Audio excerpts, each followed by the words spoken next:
శ్రీ గురుభ్యో నమః. మూడో రోజైన మార్చ్ 3, 2025 నాడు మీకందరికీ శుభోదయం, ఆహ్వానం.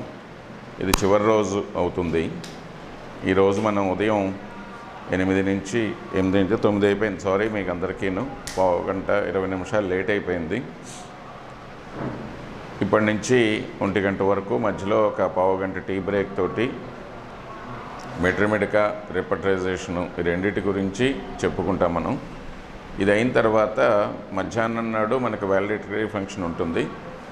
వచ్చిన వాళ్ళు వాళ్ళ తాలూకా భావాలు, దీంట్లో ఉండే ఫీడ్బ్యాక్. యాక్చువల్గా నేను మీకు ఒక టెస్ట్ పెడదాం అనుకున్నాను, కానీ మరి లెక్చరర్ లాగా మీరు కాలేజీలోని మీరు ఇదే పడి ఇక్కడ ఇదే పడి ఉంటే బాగుండదేమని చెప్పని ఇంకా ఊరుకున్నాను నేను. సో అందుకని చెప్పని ఆ ఫీడ్బ్యాక్ ఒక 3-4 నుంచి మేము తీసుకుంటాము. వాళ్ళు వచ్చి మాట్లాడవలసి ఉంటుంది. ఎవరు మాట్లాడాలో నారాయణరావు మీకు చెప్తారు. మధ్యాహ్నం 3 నుంచి 4-4:30 దాకా వైజాగ్ నుంచి ట్రస్ట్ మెంబర్స్ వచ్చి వాళ్ళు ముఖ్యులు వాళ్ళు వచ్చి మీకు ఇంకొంచెం మీ తాలూకా భావాలను ఇంకా ఎట్లా పెంపొందించుకోవాలన్నది సూచనలు చేస్తారు. ఇక్కడ జరిగిన దాన్ని వాళ్ళు కూడా ఒకసారి వివరిస్తారు. దాని ప్రకారం మీరు మీ జీవితంలో తర్వాత దీన్ని ఉపయోగించుకుని మంచి డాక్టర్లుగాను తయారవ్వాలని చెప్పని ఈ సంస్థ ఉద్దేశం. దాని గురించి ఇది పెట్టడం జరిగింది. ఈరోజు మనకి నిన్నటి పాఠంలో చిన్నది మిగిలిపోయిందని చెప్పి నాకు అనిపించింది. మొదటి రోజు మనం చెప్పింది చాలా పెద్ద కేస్ టేకింగ్ చెప్పాం. మీకు పుస్తకం కూడా ఇవ్వడం జరిగింది.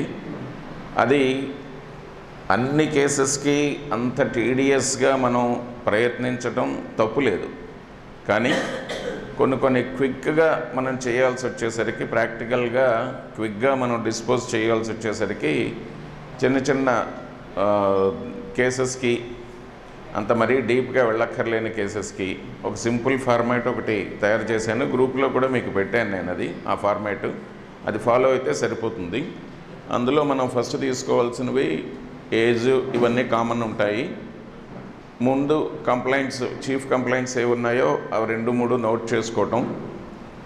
తర్వాత ఇప్పుడు కంప్లైంట్స్ ఎలా వచ్చాయో వాటి హిస్టరీ, అంటే ఏ తలనొప్పి వచ్చింది అంటే ముందు రోజు చేసిన ఎండలో వెళ్ళటం కానీ, లేదంటే చల్లగాలికి ఎక్స్పోజ్ అవ్వటం కానీ, ఇటువంటివి ఏమైనా చేసి ఉంటే దానికి కారణం కానీ అది మెన్షన్ చేసుకోవటం. నెక్స్ట్ స్లైడ్, నెక్స్ట్ స్లైడ్ పెట్టేయండి. అది ఫుల్ స్క్రీన్ పెట్టేయండి. అది కాదు, ఇక్కడ కింద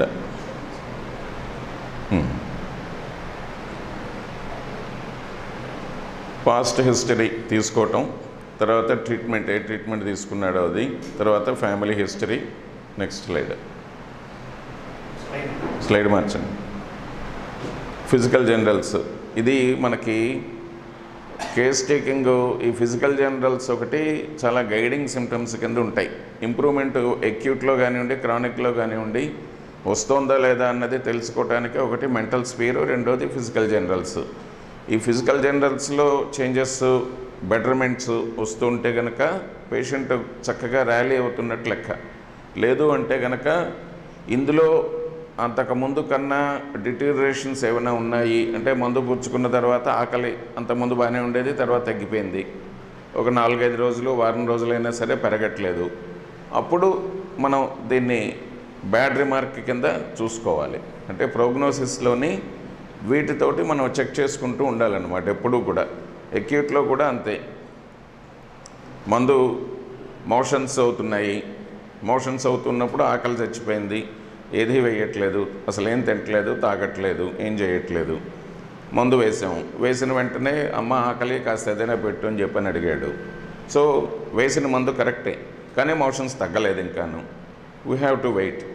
లేదా మందు కావాలంటే రిపీట్ చేయొచ్చు. మోషన్స్లోని వాటిలోని ఎక్యూట్లోని మెడిసిన్స్ కావాలంటే తరచుగా ఫ్రీక్వెంట్గా రిపిటేషన్ చేసుకోవచ్చు, ప్రాబ్లం ఉండదు. సో అటువంటి వాటిల్లో మనకి ఈ ఫిజికల్ జనరల్స్ అన్నవి గైడింగ్ కింద ఉంటాయన్నమాట. వీటిల్లో చేంజెస్ రాకపోతే మెడిసిన్ సరిగా వర్క్ చేస్తున్నట్టు లెక్క కాదు, లేదా మెడిసిన్ స్లో యాక్షన్ ఉన్నట్టు లెక్క, లేదా డ్రగ్ పూర్తిగా తప్పవచ్చు, దాన్ని మార్చుకోవాల్సి రావచ్చు. అట్లాగే desires and aversions, thermal modalities, exam, tongue, taste, sleep. Next slide. Mental generals ఇవి తీసుకోవటం, వీటిల్లో వచ్చే చేంజెస్ అని నోట్ చేసుకోవటం, దీనిలో ఇంప్రూవ్మెంట్ వస్తుందా లేదా చూసుకోవటం. గైనిక్ హిస్టరీ, ఇది ఆల్రెడీ మొన్న చెప్పాను, బట్ ఇంకొకసారి చెప్తే బాగుంటుందని చెప్పని మళ్ళీ రిపీట్ చేస్తున్నాను. ఇదైన తర్వాత ప్రిస్క్రిప్షన్ ఇచ్చిన తర్వాత మొత్తం వీటినన్నింటినీ తిరిగి చెక్ చేసుకోవటం. ఇది క్విక్ రెఫరెన్స్ అనమాట. ఈ క్విక్ రెఫరెన్స్ కోసం ఇది తీసుకుంటాం.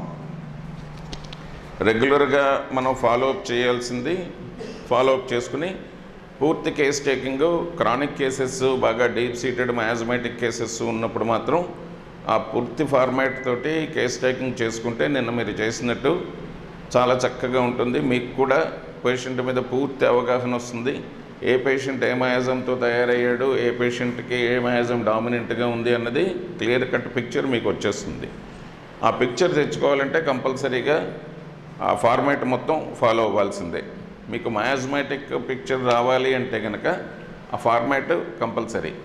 మనం ట్రీట్ చేయాల్సింది మయాజమ్స్ కాబట్టి, మయాజమ్స్ మాత్రమే కాబట్టి వాటిని మనం పూర్తి స్థాయిలో అవగాహన చేసుకుంటే కానీ మనకి కేస్ అండర్స్టాండింగ్ అవ్వదు, కేసు క్యూరబిలిటీ కూడా రాదు. అట్లాగే ఇప్పుడు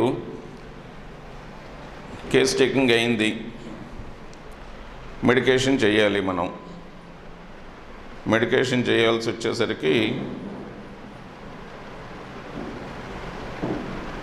మనకి ఆర్గనాన్లో చెప్పేది ఏంటంటే డ్రగ్ ప్రూవింగ్ ఇచ్చి, ఆ డ్రగ్ ప్రూవింగ్ ఎలా చేయాలో చెప్పి హానిమన్ను కొన్ని డ్రగ్స్ తాలూకా మెట్రిమెడికా చెప్పడం జరిగింది. సో ఆ మెట్రిమెడికా మనం జాగ్రత్తగా చదువుకుని డ్రగ్స్ సెలెక్షన్ అన్నది పేషెంట్లో ఏ సిమ్టమ్స్ అయితే ఉన్నాయో ఆ సిమ్టమ్స్కి సిమిలిమం అన్నది మనం మెట్రిమెడికాలో వెతుక్కుని చేస్తే సరిపోతుంది. ఇది 118 ఎఫారిజంలో ఇండివిజువలైజేషన్ ఆఫ్ డ్రగ్, ఒక డ్రగ్ తాలూకా ఇండివిజువలైజేషను 118లో ఇండివిజువలైజేషన్ అని చెప్పని ఉంటుంది. అది మనకి పేషెంట్ని ఎట్లా అయితే మనం ఇండివిజువలైజ్ చేస్తామో డ్రగ్ను కూడా ఇండివిజువలైజ్ చేసి మనం చదువుకుంటే ఆ ఈ ఇండివిజువల్తో కోయిన్సైడ్ అప్పుడు మనకి సిమిలిమం వచ్చేస్తుంది. ఆ రెండు తప్పనిసరిగా కోయిన్సైడ్ అవ్వాలి. రెండిట్లోనే ఉండే సిమ్టమ్స్ ఒకటే సిమ్టమ్స్ అయితే అప్పుడు మనకి డ్రగ్ కరెక్ట్గా సిమిలిమం అని చెప్పని లెక్క. ఏ సిమ్టమ్స్ మనకి కోయిన్సైడ్ అవ్వాలి? మెంటల్ జనరల్స్, ఫిజికల్ జనరల్స్, ఈ రెండు కోయిన్సైడ్ అయితే చాలు. వాడు కాలు నొప్పి, తలనొప్పిలో ఉండే మిగతా సిమ్టమ్స్, మోడాలిటీస్ ఇవన్నీ కోయిన్సైడ్ అవ్వక్కర్లా. మేజర్ పిక్చర్ అన్నది కోయిన్సైడ్ అయితే సరిపోతుంది. దీనికి ఇది మినిమైజ్ చేసేయండి. మనకి మెట్రిమెడికా నాలెడ్జ్ అన్నది చాలా ముఖ్యం. మెట్రిమెడికా తోటి మనం పూర్తిగా అవగాహన ఉండి ప్రతి డ్రగ్ క్షుణ్ణంగా చదువుకుంటే మనకి ఫర్దర్గా రిపర్టరైజ్ చేయాల్సిన అవసరం చాలా తక్కువ వస్తుంది. మెట్రిమెడికా నాలెడ్జ్ మనకి చాలా తక్కువ ఉంటే రిపర్టరీ మీద బేస్ అవ్వాల్సి వస్తుంది. రిపర్టరీ బేస్ అయితే రిపర్టరీతో వచ్చే ఇబ్బంది ఏంటంటే మనం తీసుకునే సిమ్టమ్స్, రిపర్టరీకి మనం ఇచ్చే ఫీడింగు కరెక్ట్ అయితే కనుక ఇబ్బంది ఉండదు. అది ఎక్కడైనా తప్పు అయితే కనుక మన జడ్జిమెంట్ అక్కడ తప్పు అయితే కనుక అప్పుడు రిపర్టరీ కూడా సరైన మెడిసిన్ సూచించడం జరగదు.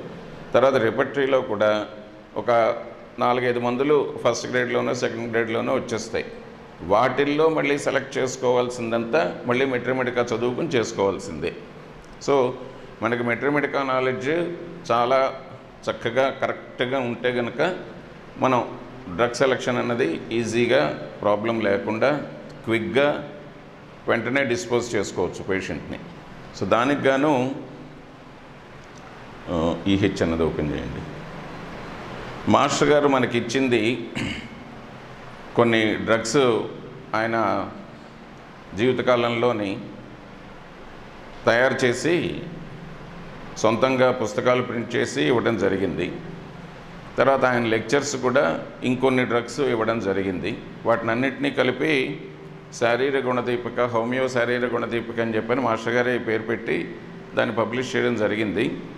అది ఒకసారి మీరు మీ దగ్గర లేకపోతే తీసుకుని చదవండి.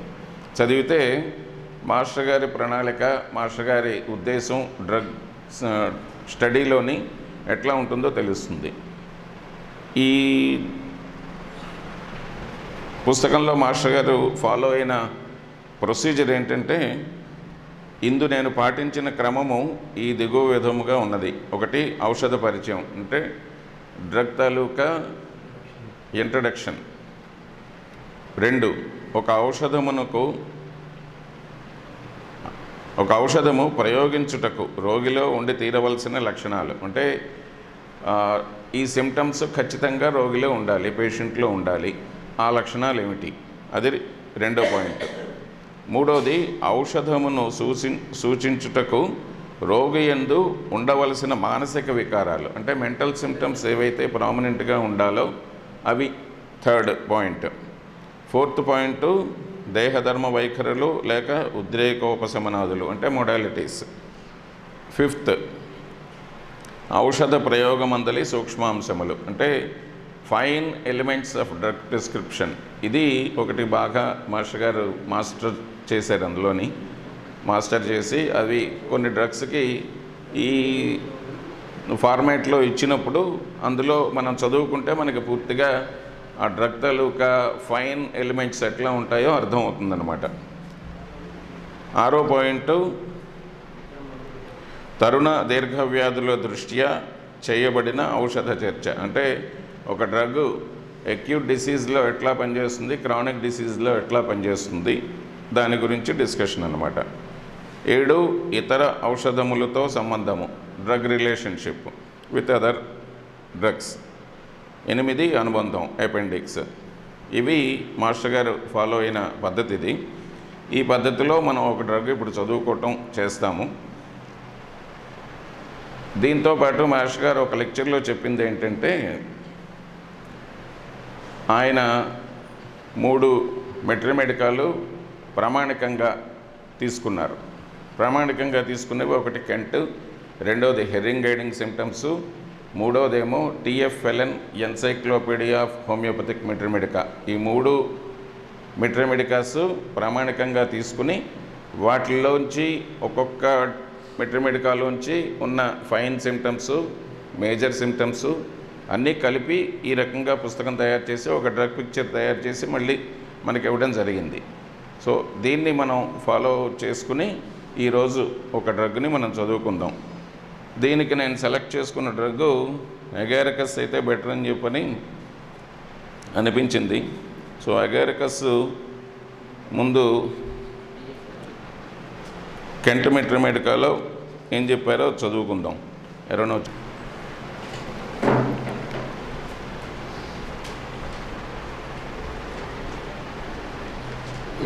సార్ ఇక్కడ నుంచి Agaricus mescalius, the most striking కష్టం పట్టుకోవడం. తర్వాత కెంట్ చదివే ముందు ఒక చిన్న హింట్ చెప్తాను. దీనికి మా నాన్నగారు ఇచ్చిన ఒక సింపుల్ ఈజీ పాయింట్ ఏంటంటే, Kent first few paragraphs mental generals, తర్వాత ఫిజికల్ జనరల్స్ డిస్కషన్ చేసి అప్పుడు వెర్టిగో నుంచి ఆర్గాన్స్ మీదకి వెళ్తాడు. అంటే తన మెట్రిమెడికా ఫ్రేమింగ్ అట్లా ఉందన్నమాట. ఆ మెట్రిమెడికా ఫ్రేమింగ్లోని మనకు కావాల్సినవి మెంటల్ జనరల్స్, ఫిజికల్ జనరల్స్ రెండే కాబట్టి ప్రతి డ్రగ్కి ఆ ఫ్యూ పారాగ్రాఫ్స్ వెర్టిగో లేదా హెడ్ సిమ్టమ్స్ వచ్చే వరకు మనం కెంట్ని చదువుకొని మిగతాదంతా వదిలేస్తే మనకి ట్రూ డ్రగ్ ఎట్లా పనిచేస్తుంది, తర్వాత ఆ ట్రూ డ్రగ్ తాలూకా మెంటల్ సిమ్టమ్స్ ఏమిటి, ఫిజికల్ జనరల్స్ ఏమిటి అన్నవి మనకు బాగా గుర్తుండిపోతాయి. దాని మీదట మనం దాన్ని మిగతా బాడీ పార్ట్స్కి అప్లై చేసుకుంటే సరిపోతుంది. అందుకని ఇక్కడ చదివేది ఓన్లీ ఆ ఫ్యూ పారాగ్రాఫ్స్ వెర్టిగో వరకు మాత్రమే నేను చదవమని చెప్తున్నాను. Agaricus muscarius. The most striking things running through this medicine are twitchings and tremblings, jerkings of the muscles and trembling of the limbs, quivering and tremors. Everywhere these two features are present in all parts of the body and limbs. The twitching of the muscles becomes so extensive that it is a well-developed case of chorea. It has in its nature all that is found in chorea and has cured many cases. This is a general belonging to all parts, to all muscles. Throughout the body, there is a sensation of creeping and crawling. It is hardly confined to the skin. It is felt as if in the flesh, a crawling. As if in the flesh, a sensation as if of ants. Itching of the skin all over, which changes place from scratching. No place is exempt from this. There are strange sensations here and there upon the skin, or in parts cold sensations of cold needles and of hot needles, stinging and burning where the circulation is feeble, about the ears, nose, back of hands and fingers and toes, red spots with itching and burning as if frost-bitten. It is a great remedy for chilblains. The patient is extremely nervous and sensitive to cold. Itching, pricking, tingling, etc. come on from mental exertion and are relieved from physical exertion. All the symptoms of agaricus are also aggravated after sexual intercourse, especially in the symptoms of the spinal cord. It is useful for the symptoms which come on after coition in young, nervous, married women, hysterical fainting after coition. The mental symptoms are such as you would expect: great changeability, irritability, mental depression and complaints which come on from overexertion of the mind and prolonged study. The brain seems to be developed tardily. Children are late in learning to talk and walk, thus combining the features of two remedies, natrum muriaticum, which has the symptom late learning to talk, and calcarea cor, which has the symptom late learning to walk. It will be noticed in calcarea that this is due to a defect in bone weakness. In agaricus, it is a mental defect, a slowly developing mind. Children with twitching and early fainting, nervous girls prior to puberty who have convulsions from being scalded, from excitement and shock, late in mental development. Children who cannot remember, make mistakes and are slow in learning. Nervous patients who on going over their manuscripts find out their mistakes in writing and spelling. The condition of the mind is one in which they are slow to grasp ideas. Wrong words float in kaleidoscopically. When we read in the book, the whole physiological sphere as if paralyzed. We must read between the lines. The whole mind and sensorium seem paralyzed. The patient is sluggish, stupid, at times seems to be delirious. There is confusion of the mind so nearly like delirium that it is not unlike intoxication. A delirium such as is produced by alcohol. He also becomes silly, says foolish and silly things, sings and whistles at an inappropriate time, makes verses and professes, or he lapses into an opposite state, becomes indifferent to his surroundings. One who is mild and placid becomes self-willed, obstinate and conceited. Difficulty in coordinating the movements of the muscles of the body, in coordination of brain and spinal cord, clumsy motion of the fingers and hands. In handling things, she drops them. Fingers fly open spasmodically while holding things. You will sometimes cure Bridget in the kitchen with agaricus or epis, when the trouble is that she is continually breaking the dishes by letting them fall. These two remedies are opposites. Agaricus must stay near the fire, while epis she wants to get out of the kitchen. The awkwardness, clumsiness, etc. are both mental and bodily. Every sort of change is rung on the patient and the doctor. At times the patient is stupid, awkward and clumsy. At other times quick and poetical, can run off poetry without effort, especially at night. In the morning he is tired and sluggish, and this may last till noon. The mental symptoms are worse in the morning and are relieved towards evening. All jerkings and twitchings subside during sleep. there is vertigo when walking in the open air. అంతే, అట్టగా అక్కడ వరకు చదువుకోవటం. అడిస్తే ప్రతి డ్రగ్కిను మనకి drug taluka original picture and drug taluka seat of action, దేని మీద ఆ మందు పనిచేస్తుంది అన్నది తెలిసిపోతుంది. ఇప్పుడు మనకు అగారికస్లోని ఫస్ట్ అగారికస్ తాలూకా ఔషధ పరిచయం మనం తీసుకుందాం. అగారికస్ అన్నది ఇట్స్ ఏ పుట్టకొక్కు. ఆ పుట్టకొక్కు అంటాం దాన్ని, ఫంగస్. ఇది ఒక ఫంగస్. దాని నుంచి Agaricus, the members of Agaricus are characterized by having a fleshy cap. పైన ఒక తొడుగులాగా ఉంటుంది, కింద ఒక పుల్లలాగా ఉంటుంది. From the outer side which grow a number of radiating plates or grills and which are produced the naked spores. అవి పైన ఉండే గొడుగులాగా ఉండే దానిలోంచి చిన్న చిన్న గ్రిల్స్ సన్నగా ఒక ద్వారాల్లాగా ఏర్పడి అందులో స్పోర్స్, వాటి తాలూకా సీడ్స్ అన్నీ బయటికి తయారవడం జరుగుతుంది. వీటిల్లో ఒక్కొక్క స్పీషీసు అగారికస్ ఫ్యామిలీలో మిగతా ఒక్కొక్క డిఫరెంట్ ముస్కారియస్ అని చెప్పని, ప్రోలియస్ అని చెప్పని ఇంకా 2-3 వెరైటీస్ ఉన్నాయి. ఆ వెరైటీస్లో ఆ స్పోర్స్ ఒక్కొక్క దాని నుంచి ఇంకోటి డిఫర్ అవుతాయి. మనకు కావాల్సింది అగారికస్ ముస్కారియస్ కాబట్టి దీన్ని తీసుకుని దీన్ని మదర్ టింక్చర్ ఫామ్లో అంటే క్రూడ్ ఆల్కహాల్లోని సోక్ చేసుకుని దాన్ని డైల్యూట్ చేసుకుని దాన్ని పొటెంటైజ్ చేస్తే మనకి అగారికస్ అన్నది వస్తుంది. ఇది ఔషధ పరిచయం. నెక్స్ట్ మనం పాయింట్, ఔషధము ప్రయోగించుటకు రోగిలో ఉండి తీరవలసిన లక్షణములు. ఈ అగారికస్ అన్నది ఔషధ పరిచయంలో ఇది చాలా విష పదార్థం. ఇది ఈ అగారికస్ మామూలు మనుషులు తింటే దాని టాక్సిక్ లెవెల్స్ చాలా ఎక్కువ ఉంటాయి. దాంతో నర్వస్ ట్విచ్చింగ్స్, నర్వస్ కంప్లైంట్స్ వచ్చేసి హార్ట్ తాలూకా నర్వస్ సిస్టమ్ కూడా ఎఫెక్ట్ అయ్యి బ్రెయిన్ పూర్తిగా ఎఫెక్ట్ అయ్యి మనిషి చచ్చిపోయేంత వరకు తీసుకునే పదార్థం తాలూకా 2, 3, 4, 5 తినేసాడు అనుకోండి, ఆ రకమైన సిమ్టమ్స్ వచ్చి చచ్చిపోయే పరిస్థితి వస్తుంది. లేదు అంటే సివియర్ టాక్సిసిటీ వచ్చి కన్వల్షన్స్ లాగా వచ్చేస్తాయి. తర్వాత అగారికస్ అన్నది మెయిన్గా స్పైనల్ కార్డ్ మీద, తర్వాత బ్రెయిన్ మీద పనిచేసే డ్రగ్ ఇది. సో దీనికి మనకి హోమియోపతిక్ యాక్షన్ స్పైనల్ రెమెడీస్లోని one of the best drug అన్నమాట అగారికస్. స్పైనల్ రెమెడీస్ మిగతా ఉన్నవేవో 2-3 చెప్పగలరా మీరు?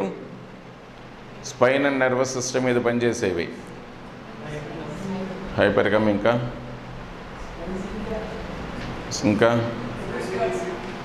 నేను అడిగింది స్పైన్ అలాంగ్ ది స్పైన్ పనిచేసే మందులు. ఇంకా కాక్యులస్ పెద్ద కాదు, అది ఓవరాల్గా బ్రెయిన్ మీద పనిచేస్తుంది. ఇంకా జెల్సిమియం ఒకటి టేకన్, జెల్సిమియం టేకన్. ఇంకా యాసిడ్ పిక్రిక్ ఒకటి. ఇంకా పెద్దది మర్చిపోయారు మీరు, zincum met. Sheet anchors of spinal remedies కొన్ని ఉన్నాయి. ఒకటి ఎల్యూమినా, రెండోది ఫాస్ఫరస్, మూడోది ప్లంబమ్మెట్, నాలుగోది జెల్సిమియము, ఐదోది పిక్రిక్ యాసిడ్, ఆరోది న్యాచురల్లీ అగారికస్. అంటే ఇవి ఒక ఆర్డర్ కాదు నేను చెప్పింది. ఈ 5-6 డ్రగ్స్ బాగా పనిచేస్తాయి అన్నమాట. సో ఒక back pain, severe back pain వచ్చిన పేషెంట్స్లోని మిగతా సిమ్టమ్స్ ఏవి లేనప్పుడు ఈ 5-6 డ్రగ్స్లోని మనం వెతుక్కుంటే పేషెంట్కి బాగా బెనిఫిట్ ఉంటుంది. సో ఇందులో మనం అగారికస్ అన్నది స్పైనల్ కార్డ్ మీద పనిచేసే మెయిన్ డ్రగ్ అన్నమాట. స్పైనల్ కార్డ్ మీద వచ్చే సిమ్టమ్స్ మొత్తం బేస్ ఆఫ్ ది బ్రెయిన్ నుంచి టిప్ ఆఫ్ ది కాక్సిక్స్ వరకు ఉన్నదాన్ని మనం స్పైన్ అంటాము. దాంట్లో ఒక్కొక్క శరీర భాగంలోని ఒక్కొక్క రకమైన ప్రాబ్లమ్స్ వస్తూ ఉంటాయి. కానీ మెయిన్గా వీళ్ళకి వచ్చే ఇబ్బందులు ఏంటి అంటే కనుక ఓవరాల్ నర్వస్ సిస్టమ్ మీద అంతటి మీద పనిచేసి బ్రెయిన్ని దాని కంట్రోల్లోకి తీసుకుంటుంది. ఎందుకంటే ఇది ఒక టాక్సిన్, ఇది ఆ టాక్సిన్ అన్నది టోటల్ ఒక స్పైన్ ఒక్కటే కాకుండా టోటల్ బ్రెయిన్ అంతటిని దాని కంట్రోల్లోకి తీసుకుని నర్వస్ కండిషన్స్ ఓవరాల్గా బాడీ మొత్తం మీద ఉండే నర్వస్ సిస్టమ్ అంతటినీ కూడా ఇది ఎఫెక్ట్ చేయడం జరుగుతుంది. సో ఆ రకమైన ఎఫెక్ట్ ఉన్నప్పుడు టోటల్ నర్వస్ సిస్టమే రెస్పాండ్ అవుతుంది తప్పిస్తే ఇండివిజువల్ నర్వ్స్, ఇండివిజువల్ మజిల్స్ దీంతో ఎఫెక్ట్ అవటం జరగదు. కాకపోతే దీని యాక్షన్లోని ఇది పుట్టించే సిమ్టంలోని ఇండివిజువల్గా ఉండే నర్వస్ కూడా ఎఫెక్ట్ అవ్వటానికి కొన్ని ట్విచ్చింగ్స్ రూపంలోని, కొన్ని క్రాంప్స్ రూపంలోని ఇది బయటికి చూపిస్తూ ఉంటుందన్నమాట.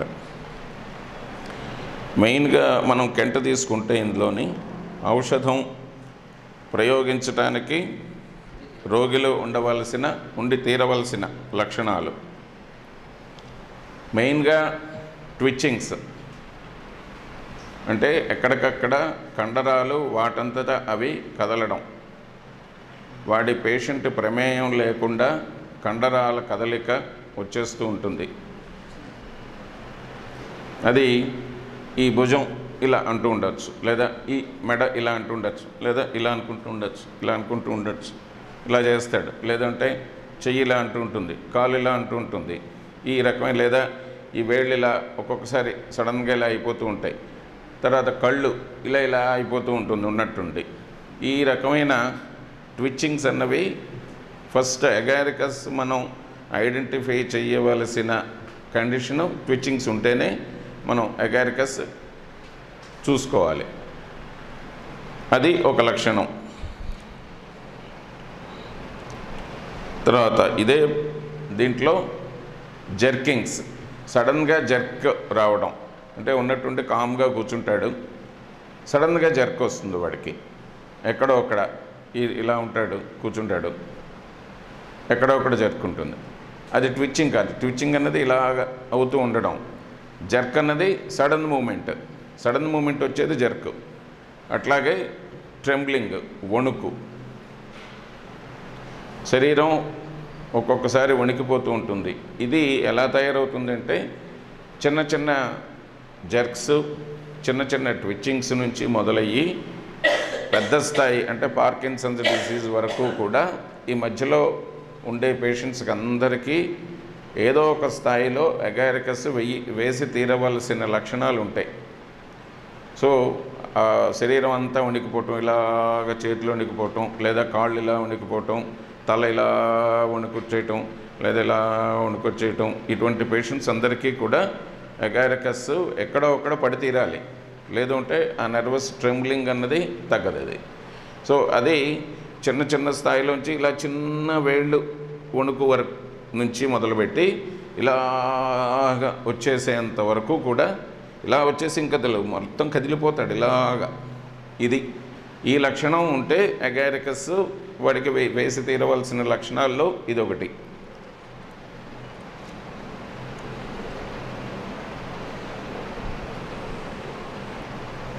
Trembling and tremors. Everywhere these two features present in all parts of the body and limbs. శరీరం లోపల, తర్వాత కాళ్ళు చేతులు కూడా.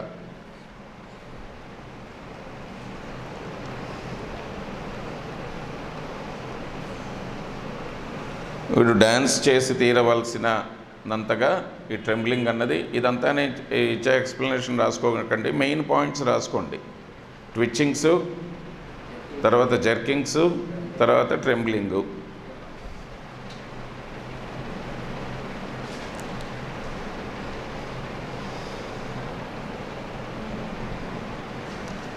ఆ కొత్త పుస్తకం కెంట్ ఇవ్వండి నాకు, ఆ పుస్తకం ఇవ్వండి.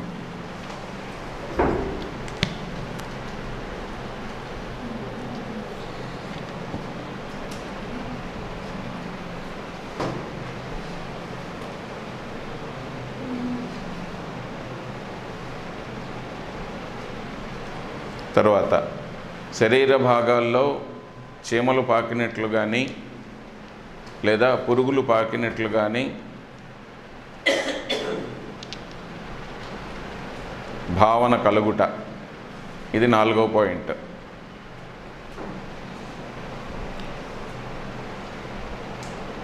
క్రాలింగ్ ఆఫ్ హ్యాండ్స్ అంటాం. అంటే ఇక్కడ చెయ్యి ఉంటుంది, ఈ చేతిలో ఏదో నాకు చీమలు పాకినట్టు అనిపిస్తుందండి, లేదంటే చెస్ట్లో కనిపిస్తుందండి, లేదంటే పొట్టలో అనిపిస్తుందండి, లేదా తలలో అనిపిస్తోందండి, లేదా వీపులో అనిపిస్తోందండి. శరీర భాగాల్లో ఎక్కడైనా సరే నాకు చీమలు పాకినట్టు ఉంది, లేదంటే పురుగులు పాకినట్టు అనిపిస్తోంది అని చెప్పి అన్నప్పుడు అగారికస్ ఇండికేట్ అవుతుంది.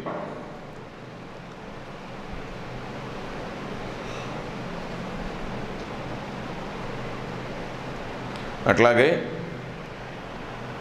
సూదులు గుచ్చినట్టు, చల్లటి సూదులు కానీ వేడి సూదులు కానీ గుచ్చినట్లు అనిపించుట.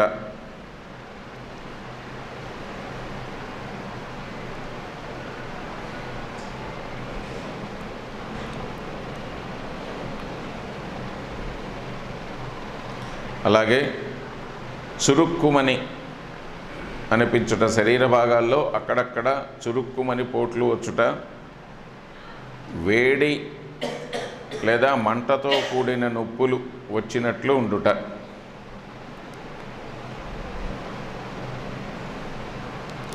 ఈ కోల్డ్ నీడిల్స్ అవి చిన్న ఎక్స్ప్లెనేషన్ ఏంటంటే చిల్ బ్లెయిన్స్ అని చెప్పని అంటారు. అంటే మంచులో ఎవరైనా బాగా ఎక్కువాడి లేదా మీరు ఐస్ క్యూబ్స్లోని చాలా ఎక్కువసేపు ఐస్తో పనిచేయాల్సి రావటం, ఐస్ క్యూబ్స్తో మీరు ఆడుకోవడం, లేదా ఎక్కువసేపు చల్లనీటిలో చేతులు పెట్టి ఉండటం ఉన్నప్పుడు వేళ్ల చివర్లోని ఒక రకమైన తిమ్మిరెక్కినట్టు ఉండడం, చల్లగా అయిపోవడం, తర్వాత చురుకు పోట్లు, విపరీతమైన చురుకు పోట్లు వస్తాయి. ఒకసారి పెట్టి చూడండి, అగారికస్ మీకు అర్థమవుతుంది. అంటే అగారికస్ని మీరు అనుభవించి మీ మైండ్లో మీరు రిజిస్టర్ చేసుకోవాలి అంటే ఆ చిల్ బ్లెయిన్స్ మీరు అనుభవించాలి. ఎక్కడ అనుభవిస్తారు? మంచులో తిరిగేటప్పుడు, మంచులో కూరుకుపోయి ఉండాల్సి వచ్చినప్పుడు మీరు అనుభవిస్తారు. ఆ పని మీరు చేయలేరు కాబట్టి ఇంట్లో ఒక 2 నిమిషాలు 3 నిమిషాలు చల్లటి నీటిలోని చేతులు పెట్టి ఉండండి. అప్పుడు మీకు చురుకు పోట్లు వస్తాయి వేళ్ల చివరిలోనే. నేను పెట్టి చూశాను, నాకు వచ్చాయి. సో అందుకని చెప్పి నేను ఆ ఫీలింగ్ని నేను మీకు ఎక్స్ప్రెస్ చేయగలుగుతాను. సో మీరు పేషెంట్ చెప్పినప్పుడు మీరు ఫీల్ అవ్వాలంటే కొన్ని చెయ్యాలి. హ్యానుమన్ దీనికన్నా ఎంత చేశాడు? ఆయన చాలా ఎక్కువ చేశాడు కదా. సో మనం కొంచెం మాత్రం చేయొద్దు అప్పుడప్పుడు చిన్న చిన్న ఎక్స్పెరిమెంట్లు. సో అందుకని చెప్పని చన్నీటిలో మీకు చేతులు పెట్టుకుని ఒక 5 నిమిషాల తర్వాత ఎట్లా అయితే సూదులు పోట్లు, చల్లటి సూదులు పోట్లు వస్తాయో అట్లాంటి సూదులు పోట్లు ఉండే నొప్పులు వీడికి వస్తూ ఉంటాయి. అవి ఎక్కడైనా రావచ్చు. అవి ఫ్రాస్ట్ బైట్ అంటారు. ఆ ఫ్రాస్ట్ బైట్ అంటే బాగా మంచులో కూరుకుపోయినప్పుడు, కాళ్ళు వేళ్ళు కూరుకుపోయినప్పుడు ఒక్కొక్కసారి వేళ్ళు చివరి భాగంలోని మంటలు, సూదులు, పోట్లు చల్లగా అయిపోవటం, విపరీతమైన నొప్పులు రావడం జరుగుతూ ఉంటుంది. వాడు మంచులో కూరుకుపోకుండా ఉన్నా కూడా edges of the toes or tips of the fingers వీటిల్లో వచ్చే సివియర్ షూటింగ్ షార్ప్ పెయిన్స్లో అగారికస్ ఒకటి ఇండికేట్ అవుతుంది.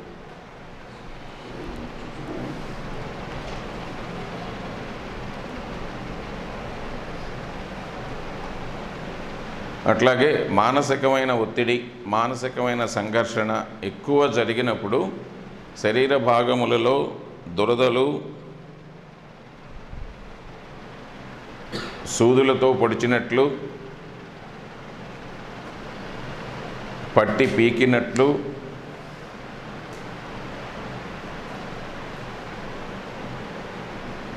చీమలు పాకినట్లు అనిపించుట.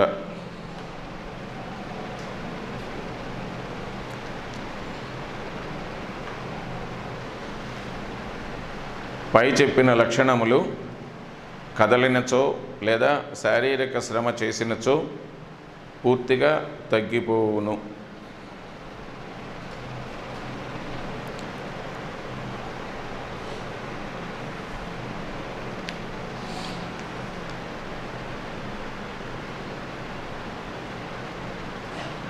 తర్వాత అగారికస్ వాడికి ఇంకొక మెయిన్ సిమ్టమ్ ఏంటంటే ఈ నర్వస్ సిమ్టమ్స్ అన్నీ కూడా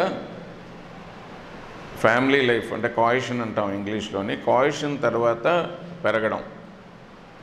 శారీరక భార్యతో కలిసిన తర్వాత లేదా భర్తతో కలిసిన తర్వాత శరీరంలో ఉండే బాధలన్నీ కూడా ఉద్రేకించడం, ముఖ్యంగా స్పైనల్ కార్డ్లో ఉండే బాధలు అంటే నడుము నొప్పి కానివ్వండి, మెడ నొప్పి కానివ్వండి, వీపు వెన్నుపూసలో పైనుంచి కింద వరకు ఉండే బాధలు కాయిషన్ తర్వాత పెరగడం.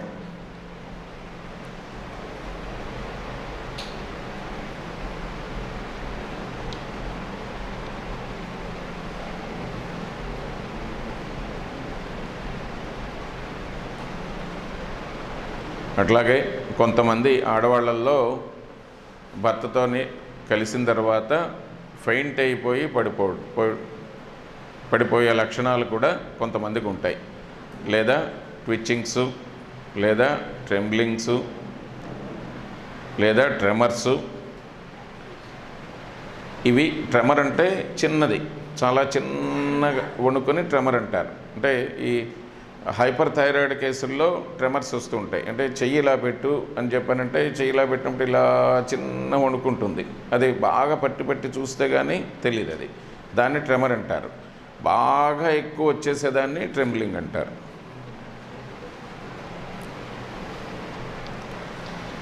ట్రెమర్ అన్నది డాక్టర్ అబ్జర్వేషన్ చేస్తే తెలుస్తుంది, ట్రెంబ్లింగ్ అనేది విజిబుల్గా ఉంటుంది.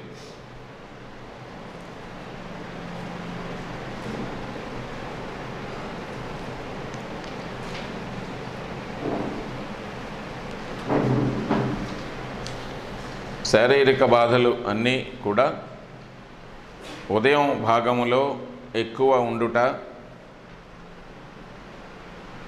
మధ్యాహ్నము నుంచి సాయంత్రము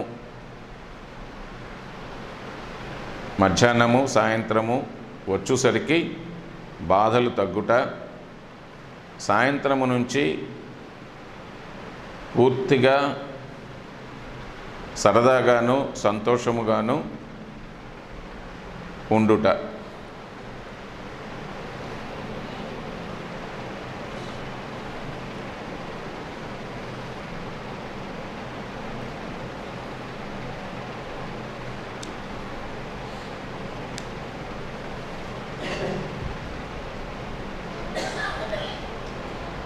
అలాగే శరీర భాగములలో ఒకదానిని ఇంకొక దానితో అనుసంధానము చేసుకొనలేకపోవుట అంటే ఇన్కోఆర్డినేషన్ ఆఫ్ మజిల్స్. ఒక కండరము ఇంకొక కండరము అనుసంధానముతో ఉండలేకపోవుట. అంటే ఈ వేళ్ళు ఉన్నాయి, ఈ వేళ్ళు ఒకదానితో ఒకటి కరెక్ట్గా మూమెంట్ చేయటానికి కష్టం అవుతుందన్నమాట అగారికస్ వాడికి. అందుకే అగారికస్ వాడి చేతుల్లోంచి ప్రతిదీ పడిపోతూ ఉంటుంది, ఆక్వర్డ్నెస్ అంటారు. ఆ ఆక్వర్డ్నెస్ చేతులు ఇలా పట్టుకుంటాడు, పుస్తకం ఇలా పట్టుకుంటే ఇలా పడేస్తాడు, కింద పడేస్తాడు. లేదా ఆ హ్యాండ్లింగ్లోని సరిగా ఉండదు, ఈ ఫోన్ తీస్తాడు ఇలా అంటాడు, ఇలా పడిపోతుంది. వాడి చేతుల్లోంచి జారిపోవడానికి ఎక్కువ అవకాశం ఉంటుంది. ఎవడైనా మనం జాగ్రత్తగా అబ్జర్వేషన్ చేస్తూ ఉంటే మన దగ్గరికి వచ్చిన పేషెంట్స్ కానివ్వండి, లేదంటే బయట మన సొసైటీలో కానివ్వండి, వాడి చేతుల్లోంచి ఎక్కువ జారిపోయి పడిపోతున్నాయి అంటే వాడికి అగారికస్ పడాలన్నమాట. తర్వాత ఇది కోఆర్డినేషన్ కాళ్ళల్లో కూడా వస్తుంది. అంటే ఇప్పుడు చెప్పిన చేతుల్లోకనే కాకుండా కాళ్ళల్లో కూడా వస్తుంది. కాళ్ళల్లో వచ్చినప్పుడు తన్నుకుని పడిపోతూ ఉంటాడు. అక్కడ తన్నుకోవాల్సిన పని ఏది ఉండదు. ఇక్కడ చిన్న ఎత్తు ఉందనుకుందాం, గ్రౌండ్ ఈవెన్గా లేదు, చిన్నది, మనకు ఎవ్వడికే కనిపించదు, వాడు తన్నుకుంటాడు దాన్ని, దాంతో పడతాడు వాడు. సో అట్లాగా అదే జాయింట్ పెయిన్స్లో కొంతమంది చెప్తూ ఉంటారు, జాయింట్ పెయిన్స్ ఉంటాయండి, నాకు నొప్పి తక్కువే ఉంటుంది కానీ నేను ఎప్పుడూ పడిపోతూ ఉంటాను నేను. సో అట్లాగా నాకు ప్రతిదానికి తన్నుకొని పడిపోయే బాధ ఒకటి నాకు ఉంది అని చెప్పని. అప్పుడు irrespective of his or her disease agaricus is one of the probable drug. అది కూడా రాసుకోండి. తరచుగా చేతులలో పట్టు దొరకకుండుట, తన్నుకుని పడిపోవుచుండుట.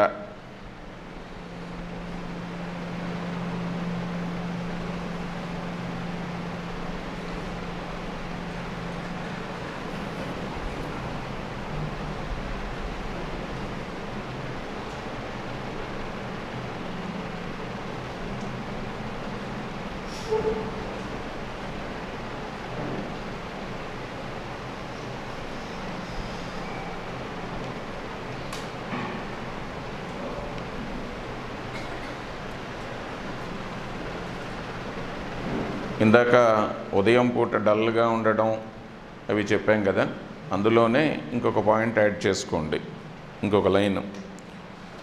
ఉదయం పూట మందంగా ముద్దుగా ఉండి చేతుల్లోనూ కాళ్ళలోనూ పట్లు దొరకక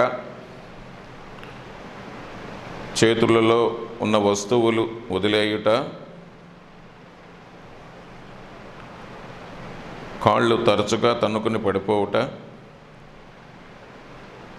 ఉండి సాయంత్రము అగుసరికి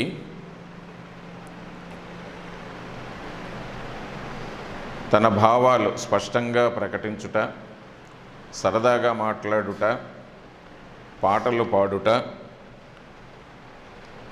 చాలా ఉత్సాహముతో రాత్రి ఎంతసేపు అయినను పని చేయగలుగుట.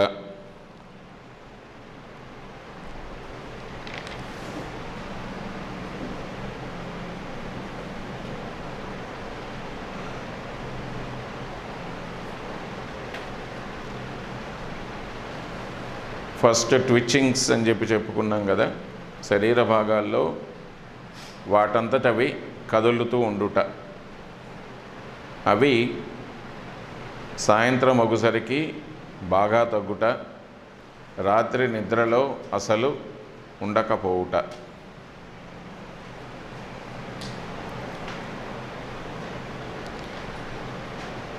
పేషెంట్ రోగి చలి భరించలేకుండుట.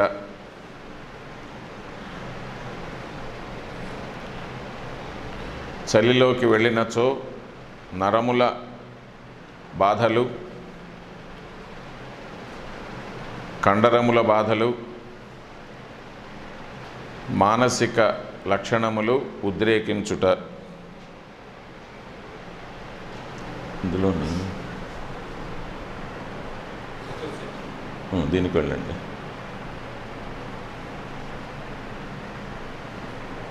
అది ఉంచండి, ఒక డాక్యుమెంట్లోకి వెళ్ళిపోండి. ఇది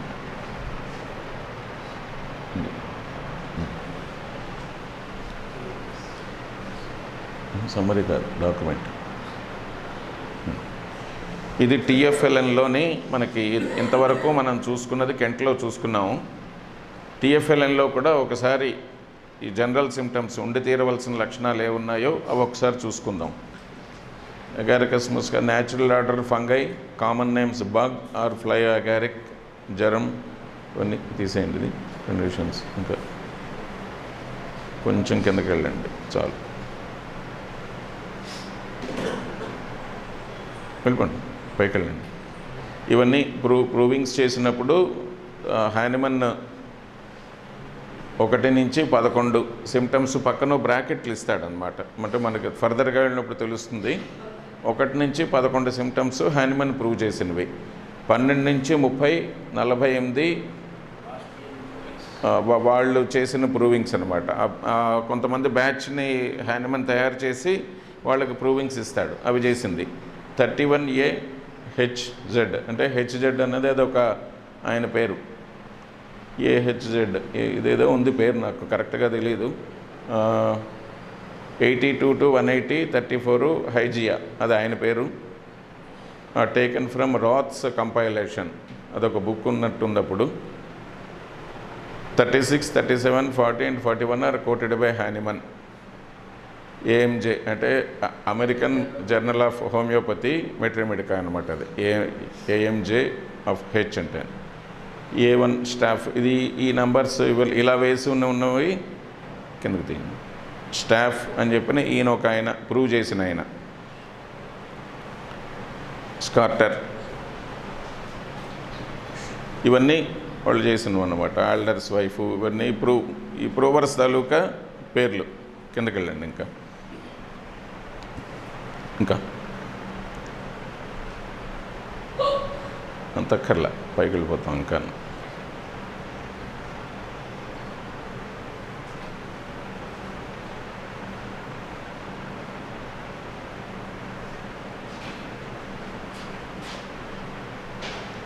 వెనక్కి వెళ్ళిపోండి. వెబ్లకు కూడా వెళ్ళండి, చెప్తాను.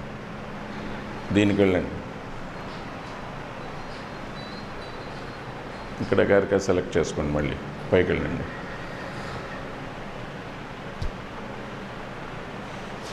అది మీరు చిన్నదిగా తిప్పితే ఇంత డాక్యుమెంట్ లోపలికి వెళ్ళిపోతుంది. అన్ని బుక్స్ ఉంటాయి అందులోని.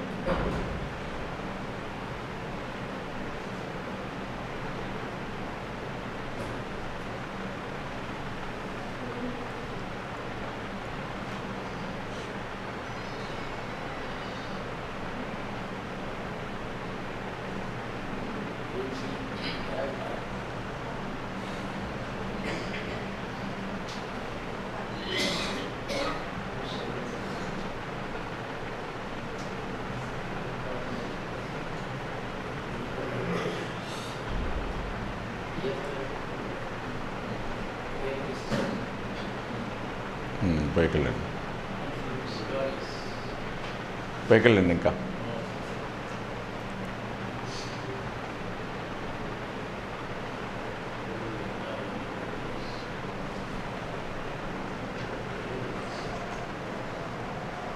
మైండ్, ఇవన్నీ కూడా ప్యూర్ ప్రూవింగ్స్. ఇవి ఎక్కువ భాగం ప్రూవింగ్సే వస్తాయి. అంటే ఎగారికస్ ఇచ్చిన తర్వాత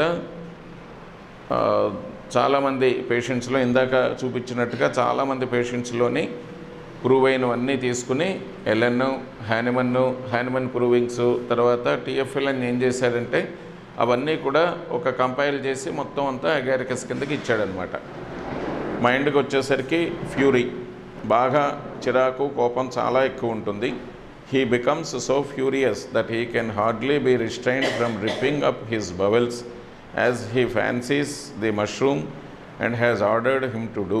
అంటే ఆ మష్రూము వాడి పొట్టలోంచి మొత్తం అంతా చీల్చుకుని బయటికి పేగులు తెచ్చేసుకునేటంత కోపం వచ్చేసేటట్టుగా చేయమంటుంది వాడిని. ఆ రకమైన ఫీలింగు ఒక పురవరకు కలిగింది.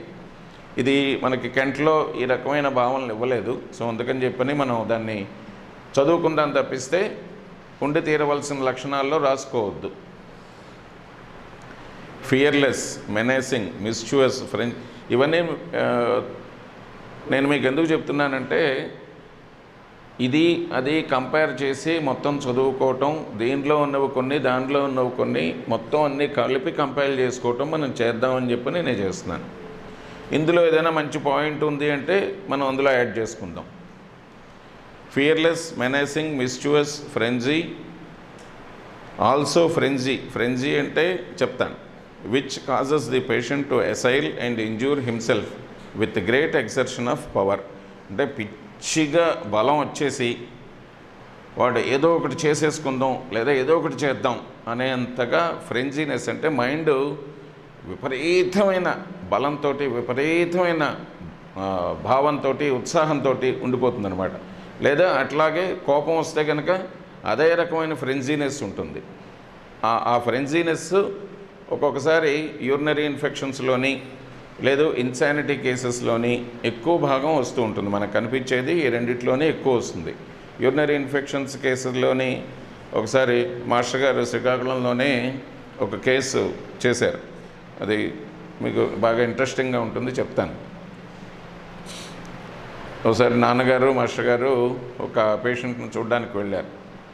ఆవిడేంటంటే గత 3 నెలలు 4 నెలల నుంచి ఇంట్లో అందరినీ, చాలా ట్రెడిషనల్ ఫ్యామిలీ, చాలా అందరినీ చక్కగా చూసుకునేది అంతకుముందు. ఈ 3 నెలల నుంచి బిహేవియర్ ఏంటి అంటే విపరీతంగా బూతులు తిట్టడం, ఎవడొస్తే వాడిని తన్నడం, కేకలేయటం, కొట్టేయడం, బాగా జుట్టు పీకేసుకుని రూమ్లో కూర్చుండిపోవటం. ఆ రూమ్లోకి ఎవరు వచ్చినా సరే వాళ్ళు వెళ్ళి ఆవిడతో మాట్లాడడానికి భయపడేవాళ్ళు. ఏజ్ ఎంత 35-40 లోపు ఉంటాయన్నమాట. అన్నం మిగతా కావాల్సినవన్నీ కూడా చిన్నగా గదిలోకి వెళ్ళటం, ఓ ప్లేట్లో పెట్టేయటం, వచ్చేయటం, ఇవి చేస్తూ ఉండేవాళ్ళు. గత 3 నెలల నుంచి ఇదే పని.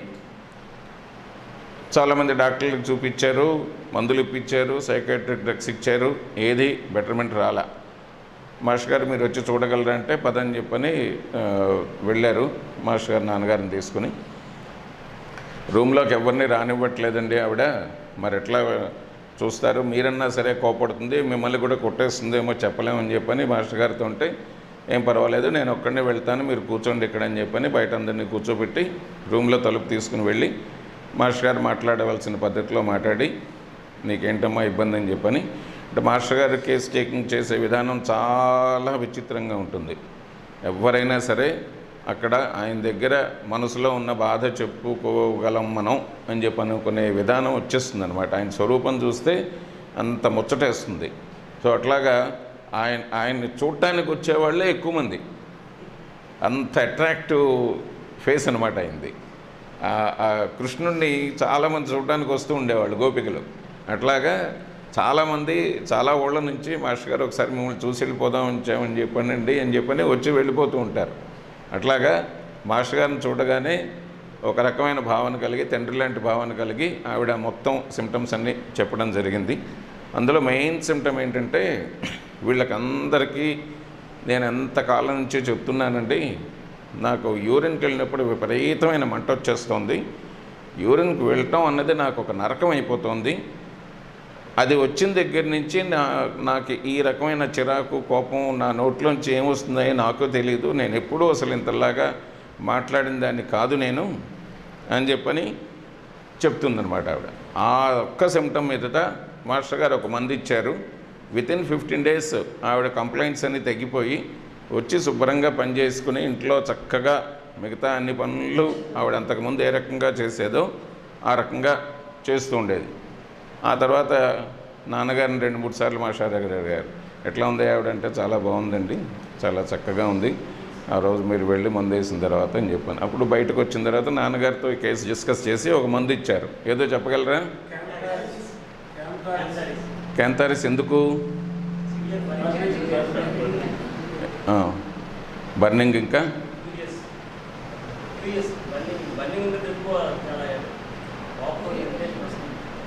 అంటే అబ్సీన్ లాంగ్వేజ్ అంటాడు కెంట్లో మనం చదువుకుంటే obscene language, loud thoughts, loud talking, ఇవి క్యాంథారిస్లో మెయిన్గా సిమ్టమ్స్. యూరినరీ బర్నింగ్కి అయితే వేరే మందులు ఇవ్వచ్చు, చాలా ఉండొచ్చు, ఆర్సింకాల్బు, సల్ఫర్ చాలా ఇవ్వచ్చు. కానీ ఆ మెంటల్ సిమ్టమ్ మీద బేస్ చేసుకుని ఇచ్చారు మాస్టారు. అంతే తప్పిస్తే యూరినరీ బర్నింగ్ ఒక్కదానికి క్యాంథారిస్ అన్నది జనరల్గా వేస్తూ ఉంటాం. బట్ హై ఫీవర్ వచ్చేసి, హై ఫీవర్లోని ఈ నోటికి వచ్చిన బూతులు విపరీతంగా తిడుతూ ఉంటారు. నేను నా ప్రాక్టీస్లో ఒక కేసు ఇట్లాగే చేశాను. అది చాలా చక్కటి రిలీఫ్ వచ్చింది. డెలీరియం, ఆ డెలీరియం వచ్చేసి విపరీతమైన బూతులు అవి వచ్చేసాయి. పిల్లాడు, ఇంకా చిన్నపిల్లాడు వాడు, ఒక 15-16 ఏళ్ల పిల్లాడు. వాడికి విపరీతంగా ఈ రకమైన అబ్సీన్ టాక్ అది వచ్చేసింది. వాళ్ళ అమ్మ భయపడిపోతే, ఏంటంటే మా వాడు ఇలా మాట్లాడేస్తున్నాడు, అసలు ఎప్పుడు మా ఇంట్లో ఎప్పుడు మాట్లాడే రకం మేము, చాలా పద్ధతైన ఫ్యామిలీ మాది, వాడు టీవీ కూడా చూడ్డు, ఫోన్ కూడా పెద్దగా వాడు, ఎక్కడి నుంచి వచ్చేవన్నీ అంటే యూరినరీ ఇన్ఫెక్షన్ అమ్మ, దాని నుంచి వస్తూ ఉంటుంది, మైండ్ బాగా డిస్టర్బ్ అయిపోతూ ఉంటుంది దాంతో అని చెప్పని ఆ రకమైన సెన్సేషను వాటిల్లో వస్తూ ఉంటుంది. మైండ్ డిస్టర్బ్ అయిపోతూ ఉంటుంది అన్నమాట. అంటే సింపుల్ యూరినరీ ట్రాక్ట్ దగ్గర ఒక్కటే కాకుండా disease, total sensorial conditions, total మైండ్ని మొత్తం కంట్రోల్లోకి తీసేసుకునే నర్వస్ సిస్టమ్ నేను రకరకాల సెన్సేషన్స్, రకరకాల hypochondria conditions, historical conditions create చేసేస్తూ ఉంటుంది. అది మెడిసిన్లో ఉండే టాక్సిన్స్ అనమాట. డిసీజ్ టాక్సిన్ ఎంతైతే ఉందో మెడిసిన్లో కూడా అంతే రకమైన టాక్సికల్ మెడిసిన్స్ ఉంటే మనం దాన్ని కౌంటరాక్ట్ చేయగలం. He is intoxicated with fearless frenzy, forming bold and revengeful. కిందకి వెళ్ళండి, పైకి వెళ్ళిపోండి, ఇంకా చాలు, కిందకి కొంచెం కిందకి కావాలి, ఇంకా చాలు. He is intoxicated with fearless frenzy, forming bold and revengeful projects. అంటే బుర్రలో 4-5 ప్రాజెక్టులు పెట్టుకుంటాట. వాడిని ఎలా చేయాలి, వీడిని ఎలా చేయాలి, వాడు నాకు అన్యాయం చేశాడు, వీడు నాకు అన్యాయం చేశాడు, వాడిని ఏం చేయాలి, వీడిని ఏం చేయాలి అని చెప్పని. అంటే అవే ఆలోచన వస్తూ ఉండేది ఆ డ్రగ్ వేసుకున్నప్పుడు ప్రూవింగ్లోని. Screaming and raving like mad about the room. Delirium with increase of strength. అంటే చాలా బలంగా ఉండే డెలీరియం, అంటే శరీరం బాగా బలంగా తయారైపోయి, ఆరోగ్యంగా ఉండేటప్పుడు కన్నా డెలీరియంలో బాగా బలంగా తయారైపోయి, దాంతో ఎక్కువ మాట్లాడడం, ఎక్కువ ప్రలాపన, ఎక్కువ ఆలోచనలు, ఎక్కువ కోపం వచ్చేయటం. Raging delirium called for his hatchet had to be confined, alternated with religious excitement. అయితే బాగా స్పిరిచువల్గా నా దేవుడు ఇవి అవి మాట్లాడడం, దాంతో డెలీరియల్ కండిషన్లోకి వెళ్ళటం, హ్యాడ్ టు బి కన్ఫైన్డ్, ఒక రూమ్లో ఉండిపోవడం, ఈ రకంగా డెలీరియం వచ్చినప్పుడు చేస్తుంటాడు. Increase of strength with cheerful delirium, the patient sings and talks but returns to no answer when questioned. వాడంతటా వాడు మాట్లాడుకోవటం, చేయటం, వాడంతటా వాడు రూమ్లో ఉండడం, వాడంతటా వాడు పిచ్చిగా అల్లరి చేయటం, ఇవన్నీ ఉంటూ ఉంటాయి.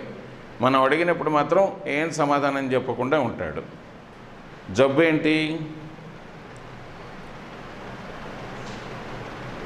ఏ జబ్బులో ఈ లక్షణం మనకు కనిపిస్తుంది? ప్రస్తుతం ఉన్న పెద్ద జబ్బుల్లో ఒక జబ్బు అనమాట. ఏమిటది? చిన్నపిల్లల్లో పోనీ హింట్ ఇస్తాను మీకు. వాడంతటా వాడు ఆడుకుంటాడు, వాడంతటా వాడు గెంతుతాడు, వాడంతటా వాడు పాడు చేస్తాడు. ఆటిజము. సింపుల్. అప్పుడే ఈ సిమ్టమ్ వచ్చేసింది. ఎగారికస్ ఇది ఎప్పుడూ చాలా సంవత్సరాల క్రితం ప్రూవ్ చేసిన డ్రగ్ ఇది. సో అప్పుడే వచ్చిందనమాట ఈ సిమ్టమ్ అక్కడ. ఇది డెలీరియం అని చెప్పని పాయింట్ పెట్టారు, కానీ ఈ డెలీరియం అన్నది తీసేయండి, ఇది మర్చిపోదాం. ఇది మర్చిపోయి మనం డెలీరియం లేకపోయినా, డెలీరియం అంటే ఫీవర్లో వచ్చేది ఒక్కటే కాదు, ఆ డెలీరియంలో ఉండే సిమ్టమ్స్ వితౌట్ ఫీవర్ కూడా మనం అట్రిబ్యూట్ చేసుకోవచ్చు పేషెంట్లోని. Increase of strength with cheerful delirium, ఆ డెలీరియం అన్న తీసేయండి. Increase of strength with cheerfulness అని చెప్పి చదువుకుందాం. The patient sings and talks but returns no answer when questioned. Pure artistic child అన్నమాట. Delirium, he imagines himself a military officer commanding at a drill and directing the various మాన్యూవర్స్.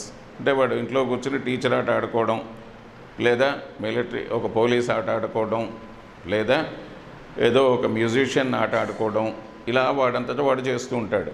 మనం ఏది అడిగినా సరే సమాధానం చెప్పడం. కిందకి వెళ్ళండి. Half an hour later he falls into a delirium like a patient with a high fever and becomes now immoderately gay, now profoundly melancholy. అంటే దీనికి ఆల్టర్నేటింగ్ కండిషన్స్ వస్తూ ఉంటాయి అన్నమాట. అంటే ఒక్కొక్కసారి బాగా యాక్టివ్గా ఉంటాడు, ఒక్కొక్కసారి బాగా డల్గా అయిపోతాడు. ఎవరితోని మాట్లాడకుండా, ఎవరితోని పలకరించకుండా, ఎవరు పలకరించినా తిరిగి రిప్లై ఇవ్వకుండా తయారైపోతాడు. అది ఏ టైంలో ఉంటుంది? పొద్దున పూట. సాయంత్రం అయ్యేసరికి దానికి ఆపోజిట్ కండిషన్ ఇందాక మనం చెప్పుకున్నట్టుగా రేజింగ్కి వచ్చేస్తాడు వాడు. అందుకే పిల్లలు కొంతమంది ఉదయం పూట స్కూల్కి వెళ్ళడానికి స్కూల్లో చిరాకు పరాకు చేస్తూ ఉంటారు. సాయంత్రం వచ్చేసరికల్లా విపరీతంగా అల్లరి చేయటం, పరిగెత్తడం చేయటం. ఆటిజం కేసెస్లోని, ADHD కేసెస్లోని agaricus is one of the main drug. Great mental excitement, he talks incoherently, passes very rapidly from one subject to another and soon enters a state of cheerful delirium with great loquacity. She ran about the yard, ramped with the children, threw them down, even hit them. పిల్లలు మిగతా పిల్లల్ని తోసేయటం, తోసేసి వాళ్ళు పడిపోయినా సరే వాళ్ళని పట్టించుకోకుండా పరిగెత్తి తన ఆట ఏదో తను ఆడుకోవడం.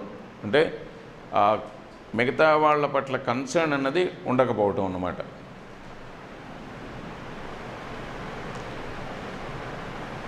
He imagines himself at the gate of hell and that the mushroom commands him to fall on his knees and confess his sins, which he does. ఒక్కొక్కసారి కోపం వచ్చి కొట్టేసి చేసేసిన తర్వాత, అమ్మ నన్నేమనుకో, నేను ఏదో తెలియక చేశాను, నాకు ఆ టైంలో ఏం తెలియలేదు అని చెప్పని ఒక్కొక్క పెళ్ళైన యంగ్ లేడీ ఉంటుంది. ముందు రోజు రాత్రి వాళ్ళిద్దరూ కలుసుకుని మర్నాడు అయ్యేసరికల్లా ఈ రకమైన బిహేవియర్ రావచ్చు. వచ్చినప్పుడు మనకు అగారికస్ గుర్తు రావాలి, అది గుర్తుపెట్టుకోండి. అంటే ఒక జనరల్ సిమ్టమ్ని మనం ప్రతి దాంట్లోనే అప్లై చేసుకుంటూ వెళ్ళిపోవచ్చు. ఈ రకంగా ఒక సిచ్యువేషన్ వచ్చింది అనుకుందాం, అటువంటిప్పుడు ఓన్లీ అగారికస్. అది అంటే మగుని కొట్టేస్తుంది, తన్నేస్తుంది, చింపేస్తుంది, అవి అది చేస్తుంది, ఇది చేస్తుంది, చిరాకు పెట్టేస్తుంది. కాసేపు అయ్యేసరికల్లా అయ్యో తప్పైపోయిందండి, ఏమనుకోకండి, నేను అలా చేశాను అని. దానికి కాజ్ ఏంటి? ముందు రోజు వచ్చిన కాయిషన్ తాలూకా ఆఫ్టర్ ఎఫెక్ట్స్ అనమాట. ఆఫ్టర్ ఎఫెక్ట్స్లో స్పైనల్ సిమ్టమ్స్ రావచ్చు, లేదా మెంటల్ సిమ్టమ్స్ రావచ్చు, లేదా పర్టికులర్ సిమ్టమ్ ఏదో ఒక శరీర భాగాల్లో చిన్న నొప్పిలాగా కూడా రావచ్చు. సో ఒక జనరాలిటీ అన్నిటికీ అప్లై అయిపోతుంది.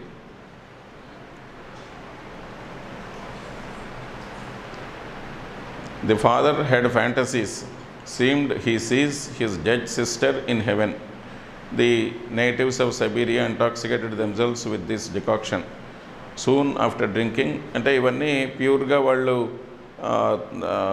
వీటిలో కొండ జాతుల్లోని వాటిల్లోని తయారు చేసుకుని వాళ్ళు తాగుతూ ఉంటారు. అక్కడి నుంచి వచ్చిన ప్రూవింగ్స్ అన్నమాట ఇవి.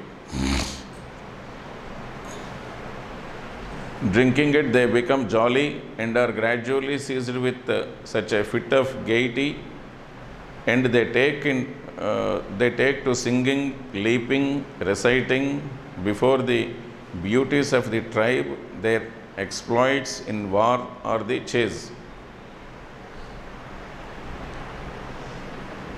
Their physical strength is increased. They fall asleep, and after 12 or 16 hours of slumber, they awake into a state of utter prostration.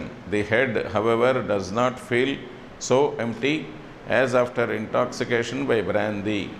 అంటే మందు తాగిన తర్వాత వచ్చే ఇంటాక్సికేషన్ కన్నా ఇది బాగా ఎక్కువ ఉంటుంది. తాగిన తర్వాత పాటలు పాడడం, డ్యాన్సులు చేయటం, హిలేరియస్గా బాగా ఎక్కువ ఎక్సైట్మెంట్గా ఉండడం, ఇందాక చెప్పినట్టుగా స్ట్రెంగ్త్తో కూడిన ఎక్సైట్మెంట్ ఉంటుందన్నమాట.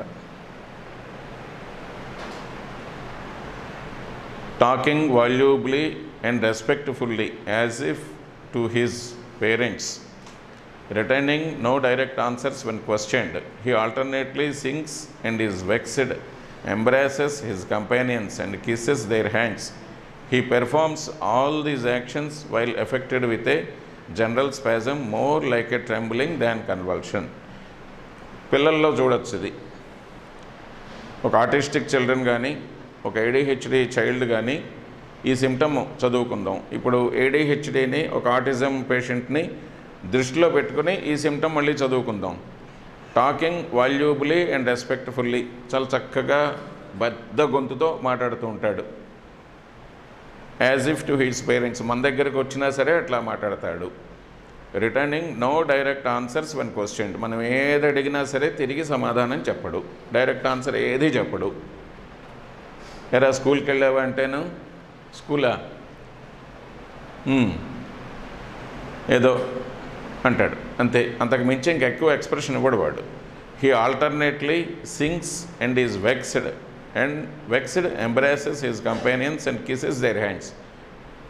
మన పక్కన కూర్చున్నాడు, కూర్చుని ఎరా స్కూల్కి వెళ్ళావంటే మన చేయి తీసుకుంటాడు, చేయి తీసుకుని ముద్దు పెట్టేసుకుంటాడు. మొన్న ఓ పేషెంట్ ఇలాగే చేశాడు, నాకు ఇవ్వడం అగారికస్ 1 ఇచ్చాను వాడికి, ఇలాగే చేశాడు సేమ్. లేదా పక్కన వాళ్ళ అమ్మో నాన్న నుంచుందనుకోండి, పక్కన పట్టేసుకుంటాడు, పట్టేసుకుని వాళ్ళని ముద్దులు పెట్టేసుకుంటాడు. ఇది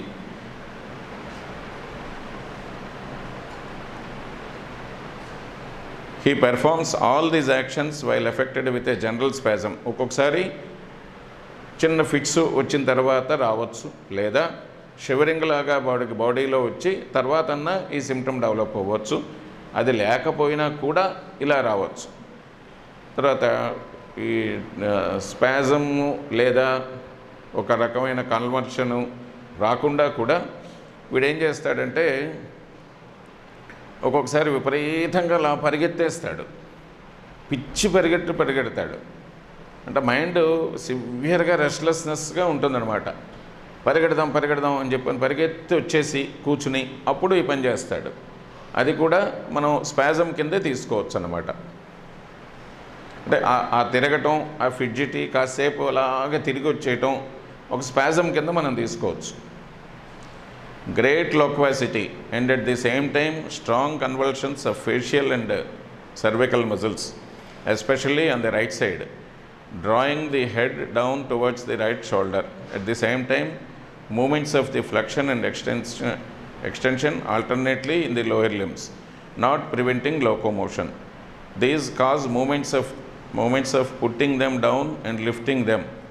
He walks for some time in this way with a great deal of merry, incoherent talk. అంటే వాడు కుర్చీలో కూర్చుంటాడు, కాసేపు వేసరి కాళ్ళు ఇలా పెట్టుకుంటాడు, ఇలా మఠం వేసుకుంటాడు, ఏదో ఒక యాక్షన్ కాళ్ళతో చేస్తూ ఉండి కాసేపు వేసరికి లేచి ఇటు అటు తిరిగి మళ్ళీ వచ్చి కూర్చుంటాడు. ఈ రకమైన ఫిడ్జెటీనెస్ అన్నది ఉంటుంది. Alternation of flexion and extension alternately in the lower limbs, not preventing locomotion. అంటే కదలడానికి మూవ్ అవ్వడానికి ఇబ్బంది ఉండదు, అయినా సరే అలా చేస్తూ ఉంటాడు అన్నమాట. లేదా నడుస్తూ మధ్యలో ఇలా కాలు ఇలా పెట్టి ఇలా కదిపి, లేదా చెయ్యి ఇలా కదిపి ఇలా చేసి ఏదో ఒక యాక్షన్, ఆడ్ మూమెంట్ అన్నది గ్యారంటీగా అగారికస్కి ఉంటుంది.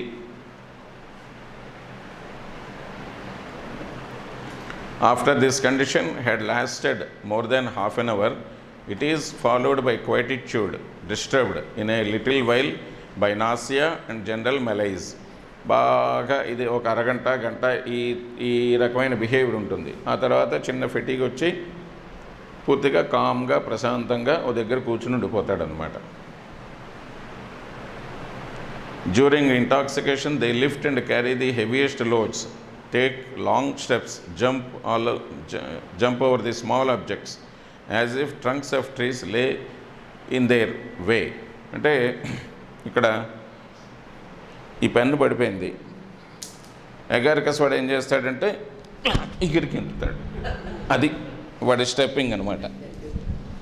అలా ఉంటుంది వాడిది. ఏ చిన్నదైనా సరే, అక్కడ చిన్నది పడిపోయినా దాని మించి ఎగిరికి ఎంత చేస్తాడు, దట్ ఈజ్ అగారికస్.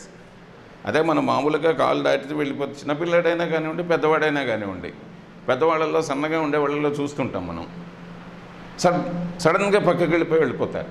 అదంత పెద్ద దాన్ని కేర్ చేయాల్సిన అవసరం కూడా లేదు. దానికి మనం ఇలా తీసి ఇలా వేసేదానికి ఆ లీపింగ్ ఉంటుంది చూసారా, ఇక్కడి నుంచి ఇక్కడ దాకా ఉంటుందన్నమాట. That is Agaricus. అంటే ఈ వాళ్ళు పొయిటిక్గా చెప్పేది ఏంటంటే as if trunks of trees లే ఇన్ దేర్ వే. అంటే ఒక చిన్న పెన్ను పెద్ద దొంగ వేసేసి అక్కడ పడేసి ఉంటే దాన్ని ఎలా దాటుకోవాల్సి వస్తుందో, ఎంత లీప్ అంటే ఎంత పైకి ఎగిరి మనం దూకాల్సి వస్తుందో, ఆ చిన్న ఆబ్జెక్ట్కి కూడా అంతలాగా దూకుతాడు. అది లెక్క అనమాట. అంటే మైండ్లోని ఎగ్జాగరేషన్ అంత ఎక్కువ ఉంటుంది. ఆ ఎగ్జాగరేషన్ తోటి వాడు దాన్ని ఎస్టిమేషన్ అన్నది చాలా ఎక్కువ ఎస్టిమేట్ చేసుకుంటాడు, దానికి తగ్గట్టుగా యాక్షన్ చేసేస్తాడు. tumbled about the room in the most grotesque manner. గ్రోటెస్క్ అంటే బహుశా ఇటు అటు తిరగడమేమో, టంబులింగ్ అంటే ఇటు అటు దొరలడం బాగా. laughed about their not standing and walking straight. అంటే అవతలవాడు laughed about their not అంటే వాడు అలాగా నడవటం చేయటం, వాడు చెయ్యక ఉండి వాడంతటా వాడే నవ్వుకుంటూ ఉంటాడంత. అంటే వాడి యాక్షన్కి వాడే నవ్వుకుంటూ ఉంటాడు, చేస్తున్న యాక్షన్ ఎంజాయ్ చేస్తూ ఉంటాడు అంత. ఇప్పుడు ఇక్కడ నుంచి అక్కడ దూకాడు, దూకిన తర్వాత హీ హీ హీ అని చెప్పి నవ్వుతాడు. ఇమ్మోడరేట్ లాఫర్ ఉంటుంది ఒకటి.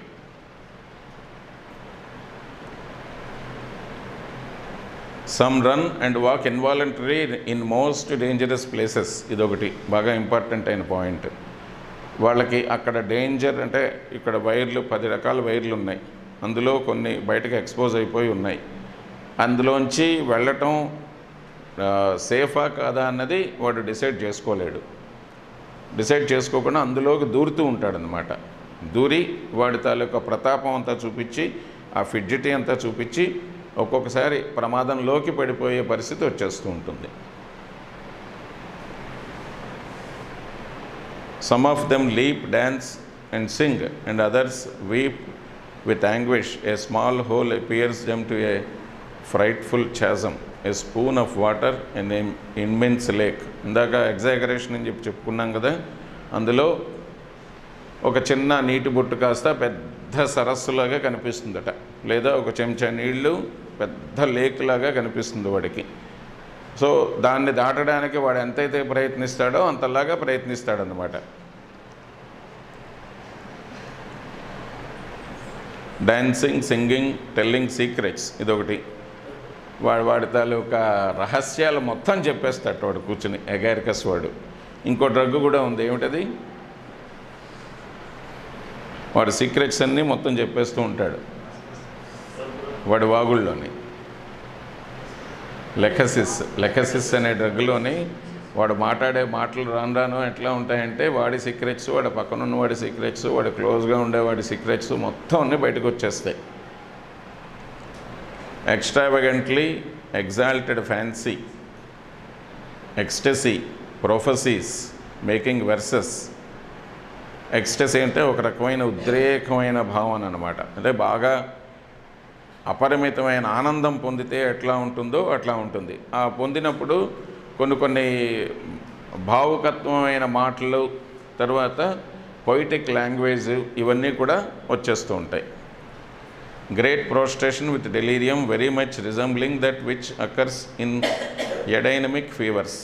ఎడైనమిక్ ఫీవర్స్ అంటే బాగా హై ఫీవర్స్ కాకుండా లో ఫామ్లో ఉండే ఫీవర్స్ అనమాట. అందులో ఎట్లా అయితే బాగా నీరసం వచ్చేసి డెలీరియం వచ్చేసి అలాగ సుణుక్కుంటూ అలా పడుకుండిపోతాడో అలా పడుకుండిపోతాడట. Taken in moderation it excites the intellect and inspires the cheerfulness and courage. అంటే ఇదంతా ఎక్కువ అగారికస్ డికాక్షన్ తీసుకుంటే వచ్చే సిమ్టమ్స్ అనమాట ఇవన్నీను.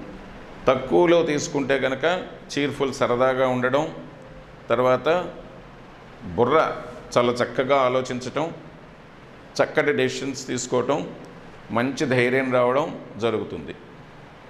Bright mood with absence of care, bright mood but no inclination to talk, calm, composed, sociable, active and glad of having done his duty. Cheerfulness took the place of ill humour. అంటే ఏదో పిచ్చి పిచ్చి వెటకారంగా మాట్లాడడం కాకుండా చక్కగా సంతోషంగా వాడు సరదాగా అవతల వాళ్ళని సరదాపరుస్తూ మాట్లాడడం అన్నమాట. Cheering up, he forces himself to speak but he answers only in a few words though his general dispersion is cheerful at the time. ఇది ఒక ADHD, ఒక హార్టిజం తాలూకా సిమ్టమే. ఏదైనా సరే వాడు మాట్లాడదలుచుకున్నది వాడు మాట్లాడతాడు, వాడు చెప్పదలుచుకున్నది వాడు చెప్తాడు తప్పిస్తే మనం అడిగిన దానికి వాడు సమాధానం చెప్పకపోవటం అన్నది జబ్బు లక్షణం, అదే అగారికస్ లక్షణం. An impulse to laugh overcome him in bed, aiming to an indescribably mixed sensation of happiness and misery. Overcame him in అంటే అది తీసుకున్నప్పుడు మంచంలో పడుకున్నప్పుడు ఒక్కొక్కసారి నవ్వుదాం అని చెప్పని వాడికి అనిపించిందట ఆ ప్రూవర్కి, A19 అనే ప్రూవర్కి. డిప్రెషన్ ఆఫ్ స్పిరిట్స్, బాగా డల్గా బాగా విచారంగా అయిపోయి, స్పిరిట్స్ అంటే మన శరీరంలో ఉండే ఉత్తేజకరమైన లక్షణాలు అన్నమాట. అవన్నీ కూడా బాగా డల్గా అయిపోవటం, పని చేద్దాం అనిపించడం, తర్వాత సరదాగా మాట్లాడదాం అనిపించటం, తర్వాత అవతల వాళ్ళకి సాయం చేద్దాం అనిపించటం, ఇదంతా స్పిరిట్ అంటారు, బాడీ స్పిరిట్ అనమాట. అవి లేకుండా డల్గా ఉండిపోవడం. Discouragement, his mood was depressed. Discouragement, melancholy that cannot be overcome. Sad mood from trifling causes, చిన్న చిన్న విషయాలకి విచారం వచ్చేస్తూ ఉంటుందట. The gaiety changes into suffering, చిన్న ఉండే ఆ బాధ కాస్త పెద్ద బాధలోకి టర్న్ అయిపోతూ ఉంటుంది. Anxiety, anxiety as though something unpleasant were going to happen to her. His mind is uneasy and anxious. He was constantly concerned only about himself, his present and future condition. వాడు సొంతంగా వాడంతటా వాడి గురించి మాత్రమే ఆలోచించుకునే స్వభావం ఉంటూ ఉంటుంది. Restlessness and uneasiness of the body and mind. After the lapse of half an hour, తీసుకున్న half an అవర్కి అట్లాగా restlessness, uneasiness of the body and mind రెండూ వచ్చేసాయి. అంటే కుదురుగా ఉండలేకపోవటం, తర్వాత ఒక చోట స్థిరంగా ఉండలేకపోవటం, మనస్సు శరీరం రెండూ కూడా ఆ రకమైన స్టేట్లోకి వెళ్ళిపోయిందనమాట. అందుకే ఫిడ్జిటీ వస్తుంది. ఓ దగ్గర కూర్చోలేకపోవటం, ఓ దగ్గర ఉండలేకపోవటం అన్నది అగారికస్ తాలూకా main symptom. Timid craziness, fretfulness of mind, vexed, irritable, moody, ill humour and irritability, peevish and irritable mood. బాగా చిరాగ్గాను, విసుగ్గాను, కోపంగాను ఉంటూ ఉంటాడు. తర్వాత బాగా క్రేజీగా అది చేద్దాం ఇది చేద్దాం అని చెప్పి మైండ్ కనిపిస్తుంది, కానీ పిరికితనం ఉంటుంది. టిమిడ్ క్రేజీనెస్ అంటే అదనమాట. ఏదైనా సరే కొత్తగా చేద్దాం, కొత్తగా సాధిద్దాం అని చెప్పని ఉంటుంది, కానీ పిరికితనంతో కూడింది అయి ఉంటుంది. Quarrelsome mood, easily irritated and out of humour. సరదాగా అంతవరకు బాగుండకవాడు కాస్త ఒక్కసారిగా చిరాకు పడిపోతూ ఉంటాడు. Reading did not fix his attention as usual. He soon became excited, grew angry at the servant and felt inclined to fight. చదువుకుంటున్నవాడు కాస్త ఒక్కసారిగా వాడికి చిరాకు వచ్చేసి సర్వెంట్ ఇంట్లో పనిచేస్తుంటే దాంతో వెళ్ళి కోప్పడడం, దాన్ని చిరాకు పడడం, దాంతో ఫైటింగ్ చేయడం జరిగిందట. Ill humoured, she is vexed with her self and pities her self. దానంతట అదే విచారంగాను బాధగాను తయారైపోవడం. Waking in morning with ill humour, బాగా చిరాగ్గాను విసుగ్గాను సరదా సంతోషాలు లేకుండా ఉదయం లేచేసరికి విచారంగా అనిపించటం. ఈ బోల్డ్ లెటర్స్తో ఉండే ఇవి ప్రామినెంట్ సిమ్టమ్స్ అన్నమాట. ఎన్సైక్లోపీడియాలోని కొన్ని చోట్ల ఇట్లాగా బోల్డ్నెస్ తోటి బోల్డ్ లెటర్స్ ఉంటూ ఉంటాయి. ఈ సిమ్టమ్స్ అన్నీ బాగా ఇంపార్టెంట్ అయిన symptoms. She was very much out of humour all day and disinclined to answer when asked questions. ఇది చిల్డ్రన్లోని మనం బాగా గమనించదగ్గ ఒకానొక symptom. Disinclination to speak with ill humour, peevishness and disinclination to work. పని చేయాలనిపించకపోవటం, చిరాగ్గా ఉండడం, విసుగ్గా అనిపించటం ఇది ఉంటూ ఉంటుంది. She who ordinarily felt so extremely solicitous about everything is now quite indifferent. అంటే ప్రతిదీ ఉత్సాహం చూపించి ప్రతి దాంట్లోకి కల్పించుకునే లక్షణం వాళ్ళు ఒక్కొక్కసారి పూర్తిగా దాని మీద ఇంట్రెస్ట్ లేకపోవటం, ఏ పని చేయాలనిపించకపోవటం, ఏ విషయంలోకి దూరాలనిపించకపోవటం, ఇది ఆల్టర్నేటింగ్ కండిషన్ వచ్చేస్తుంది అనమాట. జనరల్గా ఉదయం పూట ఆ రకంగా ఉంటారు. మధ్యాహ్నం సాయంత్రం అయ్యేసరికి నెమ్మదిగా బాధలన్నీ తగ్గి మైండ్ కాస్త యాక్టివేట్ అయ్యి రాత్రిపూట అయ్యేసరికల్లా చక్కగా అన్ని పనులు రాత్రిపూట హ్యాపీగా చేసుకుని సరదాగా సంతోషంగా ఉండి పిల్లల్ని చూసుకుని చక్కగా ఉంటూ ఉంటారు.